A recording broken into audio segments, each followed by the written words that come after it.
In recent years, unemployment and hunger have increased for ordinary Americans, and JP Chase has profited from their misery. As you know, we are the largest processor of food stamps in the country, so we've seen huge increase in volume over the past year or two. Number of people receiving food stamps up 40% in the last 2 years. That's a factor of the poor economy, and unemployment is a big factor in that. According to a government watchdog study of food stamps, which are stored electronically on EBT cards, JP Chase's involvement in the program began in late 2003. Before Chase got into the business, costs of the program were tied directly to the number of food stamp users. With costs of about $25 billion a year and 25 million people on food stamps, the program cost about $1,000 a year for each person using food stamps. After JP Chase got involved, costs spiked up to $70 billion, while the number of users increased to 42 million, an average cost of about $1,700 per user. Aside from driving up expenses, Chase's management of food stamp transactions had another effect. To save money, JP Morgan has been routing benefit card customer service calls to India, where employees reportedly earn no more than $3.50 an hour.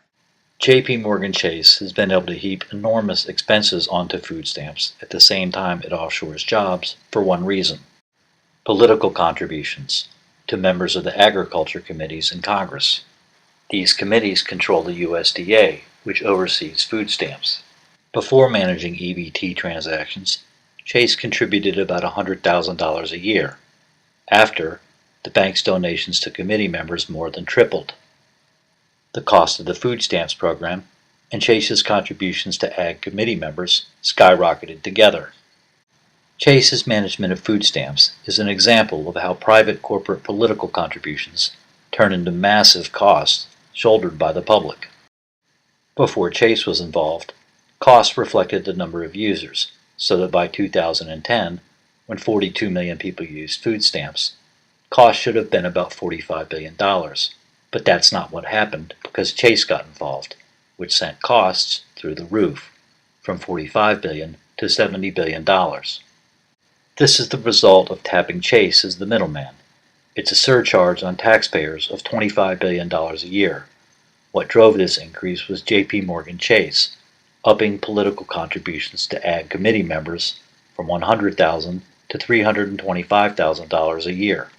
In other words, all Congress had to get from JP Chase was another $225,000 in contributions, and they went along with a food stamps bill that was $25 billion bigger. Chase's political contributions are getting wildly amplified directly onto taxpayers' backs, an extraordinary amount of power. Each and every dollar donated by JP Chase turns into more than $100,000 in extra costs for ordinary Americans, while the banking elites lick their chops every time those people can't find work.